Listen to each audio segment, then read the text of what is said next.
dim the lights, put on some headphones, and let the chills take over your mind. Don't look behind you. When I was a kid, I hated taking showers.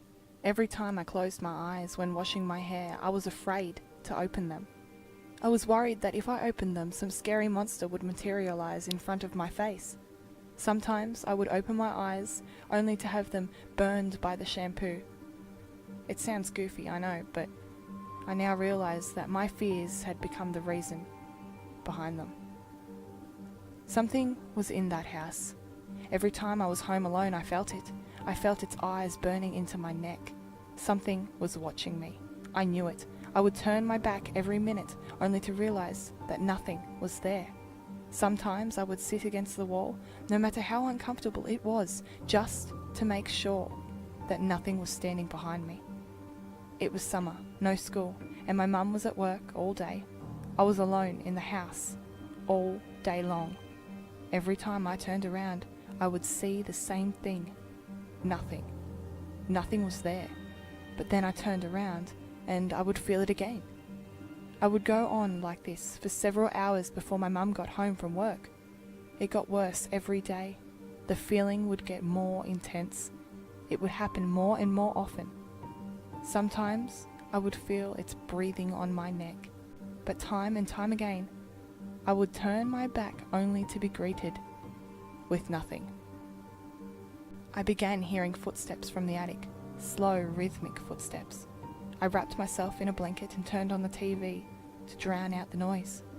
A few days later, I saw it. Out of the corner of my eye, I saw it. It was not human. It was a horrid figure with purplish black skin, and it looked as if it were rotting. It had no clothes, and its legs and arms were abnormally long and spindly. It looked emaciated. Its arms were thin, and I could see its rib cage. But its face, good Lord, that face. It had no nose. It just had two slits where the nose should be. Its eyes were a putrid brown and appeared to be leaking what I can only assume to be blood. Black, chunky teeth. Its mouth was contorted into a horrendous smile. It crawled off into the shadows on all fours after I saw it. I called 911, told them someone was in the house. After the police arrived, they scanned the house for a while. I called my mum. I saw Mum pull up in the driveway and I ran out to her car. I ran to her and hugged her. I was crying uncontrollably. The police walked up to my mum and told her that there was no one inside the house, nor was there any signs of forced entry.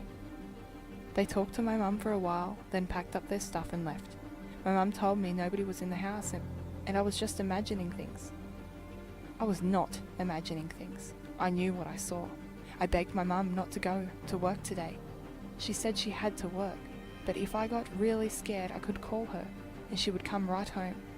I watched her drive off, feeling a sense of dread in my stomach. I sat on the couch and waited for her to get home. For a while, nothing happened. After a few hours, the footsteps returned.